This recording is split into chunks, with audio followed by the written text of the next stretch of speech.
Hi friends, self channel में तमाરું स्वागत है। आज आप एक नવો इम्पोर्टન્ટ टॉपिक विषय चर्चा करवा जई रह्या छे કે જે બેડશોર કે જેમાંથી અવારનવાર ક્વેશ્ચન્સ નીકળે છે દરેક એક્ઝામની અંદર, બરાબર। તો બેડશોર વિશે આપણે જોઈએ। ચલો કે બેડશોરના જો નામ તમને પહેલાં ખબર હોવી જોઈએ કે બેડશોરનું બીજું નામ છે ડેક્યુબિટસ અલ્સર અથવા ડેક્યુબિટસ ચોર પણ કહીએ છીએ અને જેને આપણે પ્રેશર અલ્સર તરીકે પણ ઓળખીએ છીએ, બરાબર। હવે જનરલી બેડશોર એટલે શું? ગુજરાતીમાં આપણે કહીએ કે ચાંદા પડવા। કઈ જગ્યાએ કે જ્યાં આપણા હાડકાં ઉપસેલા હોય, શરીરમાં જ્યાં જ્યાં આપણા હાડકાં ઉપસેલા છે તે જગ્યાએ ચાંદુ પડવું। કેમ પડવું? કે એકની એક સ્થિતિની અંદર એકની એક સ્થિતિમાં રહેવાથી શું થઈ જાય કે આપણી સ્કિન ઉપર પ્રેશર આવે અને પ્રેશરના કારણે શું થઈ જાય, ત્યાં ઘર્ષણ જોવા મળે। આપણને શું જોવા મળે? ઘર્ષણ જોવા મળે। પરિણામે ત્યાં જ્યાં ઘર્ષણ થાય ત્યાં જગ્યાએ જે સ્કિન હોય એ સ્કિનની અંદર શું થઈ જાય, સ્કિન अथवा जो टिश्यू आएला हो, स्किन अथवा जो टिश्यू हो त्या इंजुरी थाय अने बंने ब्रेक थाय। पछी आपणा जे एपिडर्मिस, डर्मिस अने हाइपोडर्मिस जे लेयर छे एमने इंजुरी करे अने पछी शुं थई जाय, सोर पड़ी जाय, बराबर ने, जेने आपणे चांदा तरीके ओळखीए छीए। એટલે પહેલા ત્રણ નામ તમને ખબર હોવી જોઈએ, બરાબર। બેડશોર अथवा प्रेशर शोर अथवा डेक्युबिटस अल्सर अथवा प्रेशर अल्सर। क्लियर? आ पण नाम पूछे छे। क्लियर? तो जो एનું કારણ જુઓ, આ થવાનું કારણ શું? મેન પ્રેશર એટલે કે પ્રાઇમરી કોઝ છે। એટલે મેં તમને કીધું કે જ્યાં આપણા શરીરના હાડકાં હોય, ત્યાં ઉપસેલો ભાગ હોય, બોડી પ્રોમિનન્સનો ભાગ હોય, ત્યાં પ્રેશર આવવાના કારણે ચાંદુ પડી શકે છે। બીજું મોઇશ્ચર, ધારો કે દર્દી હોય, દર્દીની પથારી કેવી હોય? ભીની હોય। ત્યાં ભીની હોય તો સતત ભીનાની અંદર રહેવાથી ભેજના કારણે પણ ચાંદા પડી શકે છે। એટલે પેશન્ટ ધારો કે તરત યુરિન પાસ કરે કે એની બેડ લિનન ખરાબ થાય, તરત જ આપણે શું કરવી જોઈએ? તરત જ ચેન્જ કરી નાખવી જોઈએ કે જેથી મોઇશ્ચરથી આપણે પેશન્ટને બચી જાય અને પેશન્ટને બેડશોર થતાં આપણે અટકાવી શકીએ છીએ। થર્ડ છે ફ્રિક્શન્સ। ફ્રિક્શન્સ એટલે શું થઈ જાય કે એકની એક વસ્તુ વારંવાર ઘર્ષણ થવાના, ધારો કે બોનનો જે ઉપસેલો ભાગ છે વારંવાર ઘર્ષણ થાય તો શું થઈ જાય, આપણે કોઈ બી બે વસ્તુ ઘર્ષાતી હોય તો શું થાય, તે વસ્તુ છોલાતી હોય એવું આપણે કહીએ ને, તો ફ્રિક્શનમાં પણ એવું થતું હોય છે। એકની એક બે વસ્તુ સામસામે આમ ઘસાય તો શું થઈ જાય, ત્યાં ચાંદુ પાડી શકે છે। ક્લિયર? અને ચોથું છે શેર એટલે કે ફોર્સ, બરાબર, કે સ્કિન પર વધારે પડતો ફોર્સ આવે તો પણ બેડશોર થઈ શકે છે। ક્લિયર? આ ચાર મુખ્ય કારણો છે, યાદ રાખવાના છે બેડશોર માટેના। હવે જો બેડશોર કઈ કઈ જગ્યાએ થઈ શકે, આ એક્ઝામમાં પૂછાય છે દરેક એક્ઝામમાં કે સુપાઇન પોઝિશન્સની અંદર જો ઓક્સિપિટલ એરિયા, સ્કેપ્યુલા, સેક્રમ, એલ્બો અને હિલમાં જોવા મળે। સુપાઇન એટલે કે સીધું, આ રીતે પેશન્ટને સીધું આપણે ઊંઘાડીએ તો જે ભાગ ટચમાં આવતો એટલે આ ઓક્સિપિટલનો ભાગ આવશે, આ સ્કેપ્યુલા પાછળનો ભાગ આવશે, આ સેક્રમનો ભાગ આવશે અને એલ્બો અને હિલ્સનો ભાગ પણ આવી શકે સુપાઇન પોઝિશન્સની અંદર। ક્લિયર? આ સુપાઇન પોઝિશનમાં યાદ રાખજો।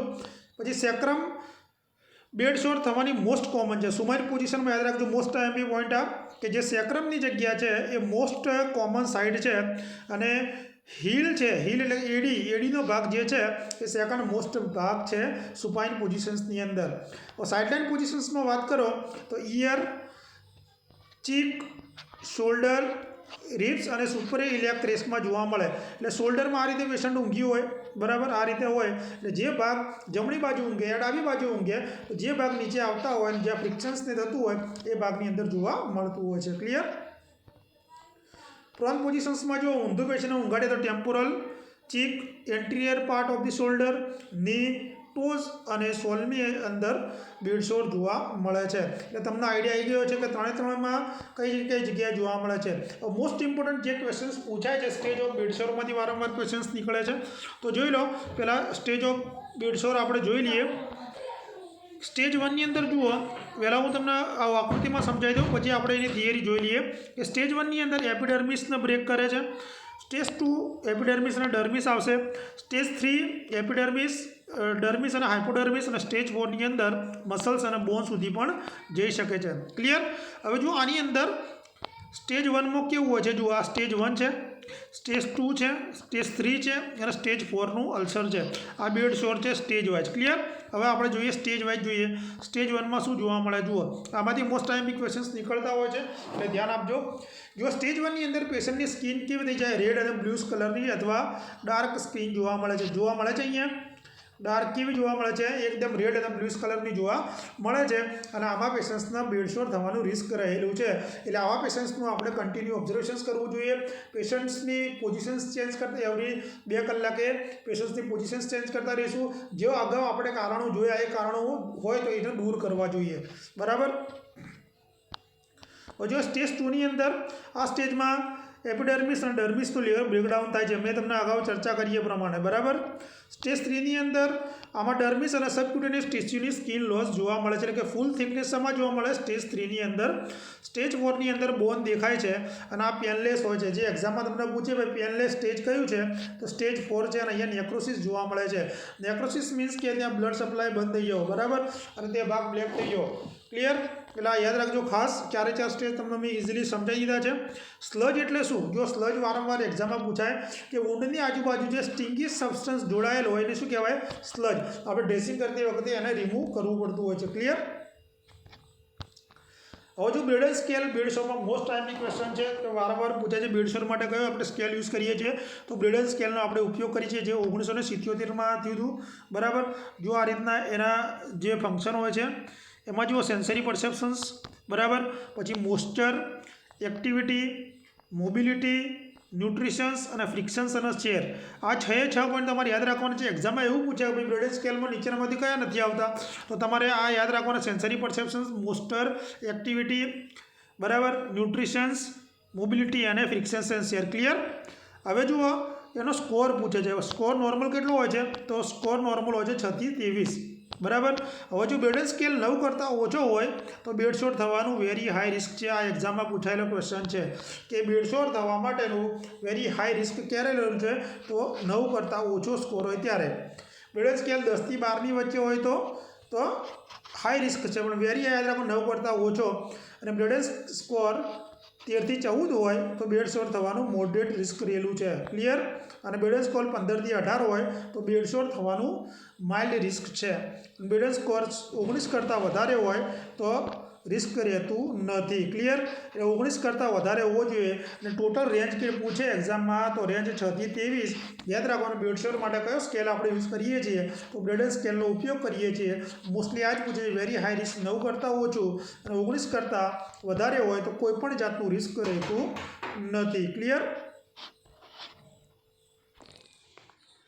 જો આપણે પ્રિવેન્શન વિશે ચર્ચા કરીએ પહેલાં મારે વિડીયો ગમ્યો તો લાઇક શેર જરૂર કરજો.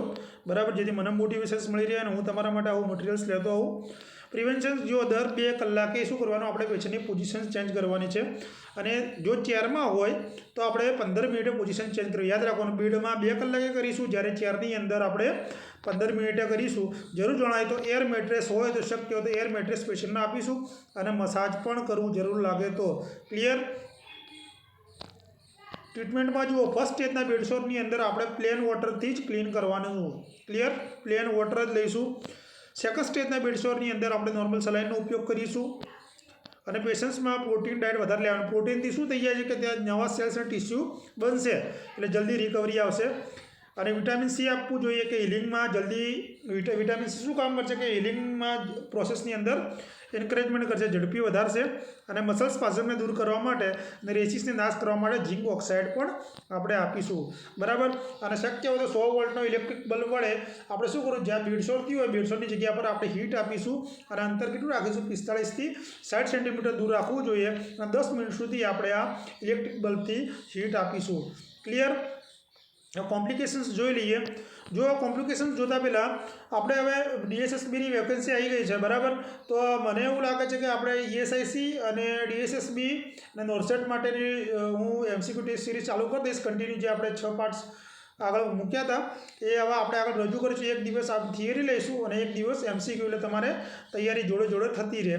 અને જો તમારે કરંટ અફેર મંથ વાઇઝ જોતા હોય જે પ્રમાણે હું અપલોડ કરું છું તો મને ટેલિગ્રામમાં યા મને મેસેજ કરજો તો હું તમારા માટે વિડીયો બનાવી દઈશ. ચલો કોમ્પ્લિકેશન્સની ચર્ચા કરીએ તો ઓટોનોમિક ડિસ્પ્લેક્સિયા થઈ શકે છે, બ્લડ રિસ્ટેન્શન્સ થઈ શકે છે, બોન ઇન્ફેક્શન્સ થઈ શકે છે, સેપ્સિસ થઈ શકે છે. બરાબર.